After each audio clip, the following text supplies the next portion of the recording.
Hey everybody, how you doing today? Hope you are doing well. Sorry if I threw anybody off by not getting this out this morning. We are got to sleep in a little bit this morning, so I didn't get up and get it published by 5 o'clock like normal. Probably be this way for a couple of days, unless I just wake up and have to come see you earlier. But we'll go ahead and truck through the weekend, and we'll be back on schedule by Tuesday for sure. So today we're talking about Romans 3. First of all, welcome. I'm glad you're here. Thanks for spending a couple minutes with me today. As we go forward with this, I'd like for it to be more interactive. I'd like for you guys to ask questions. I don't know if I'm skilled enough to actually answer questions within the feed, but I can try to. If you're on at the time that I'm on. Otherwise, leave them, and I'll get back to the comment section later and try to respond with you and make this more interactive and more beneficial to both of us. If I know what you guys are looking for, I kind of know better what I need to be doing. Any specific books or chapters you guys want to go through, let me know, and we'll do that, or try to get that scheduled in for sure.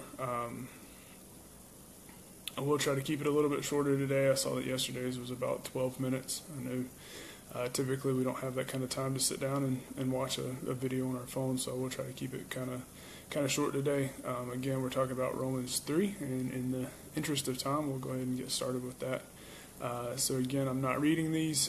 You can read them and then just hit pause on this and come back to it and read it, or you can read it after we get done. I just want to kind of go through what God's telling me through these chapters, and you can jump in with what you got out of it. And like I said, it'd be better that way.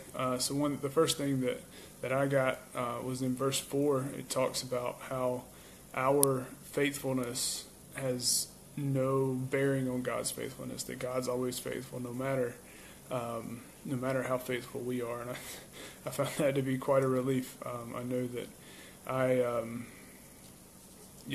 if God was only as faithful as I was, we would have major issues. And in verse 6, it talks about if God were unrighteous. So back to that, if God were unfaithful, if he was unrighteous, then what stance would he have to be able to judge the world? How would he be qualified to do that? But only through his righteousness is he able to stand in and judge the right and the wrong for us. Verses 9 through 19 just kind of go through what I'll call a default setting as humans, just the depravity that we are born into, that our flesh is subject to, and what we have to fight through as Christians, and what Christ is helping us through, which we'll go into more. Verse 20 points out that no one's justified through works, that we're only justified by faith. And this whole chapter is talking about how just basically how messed up we are as humans, and how only through faith are we able to get through that, are we to get any kind of forgiveness or righteousness from God. No one's going to be justified by their works, no matter how good. If it's not through faith in Jesus Christ, who came and died for our sins, it's not gonna happen. It's not gonna work. Verses 21 through 26 talks about how Jesus came to pay the price for us, and how he was the word in the ESV is a propitiation. And basically, I looked that up, and it's basically he's our covering. He's the one who took the punishment for us.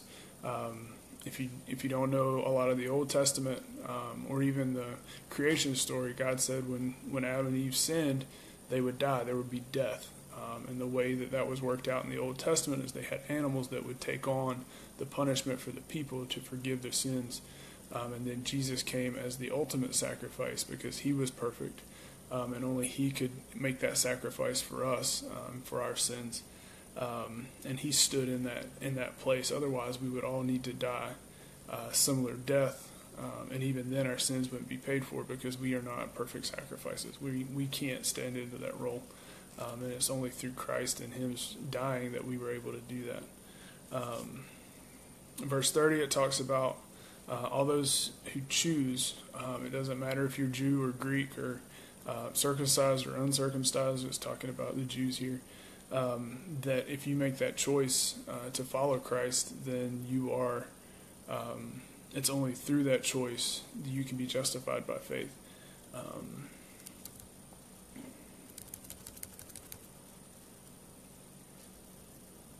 Right. So, and then it wraps up in verse 31, and again talks about how, if we've got all this grace and we've got this opportunity that God's going to forgive us no matter what we do, then, why not live in sin?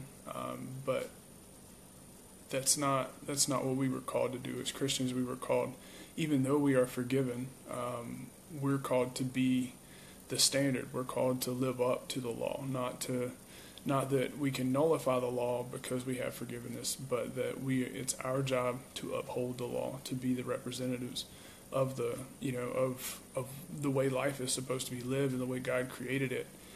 Because I honestly believe the laws that are in place and the rules that we're supposed to go by as Christians are simply there to help us. Just like if you tell a kid not to touch a hot stove, it's not because you don't want them to have the enjoyment of touching a hot stove. You want to protect them from that. And I think the law is the same way for us as Christians and non-Christians. I think God's law is made to protect us and to keep us safe from the things of the world that can really drag us down and ruin our lives. I think that's why the law is there. And so it's our job as Christians to uphold that, to live up to it. And it's only through God's grace and His help that we can start to do that. If you stuck through, I just want to thank you for viewing this. Again, feel free to comment, ask questions. I appreciate the likes and comments I've gotten so far, and I will see you tomorrow.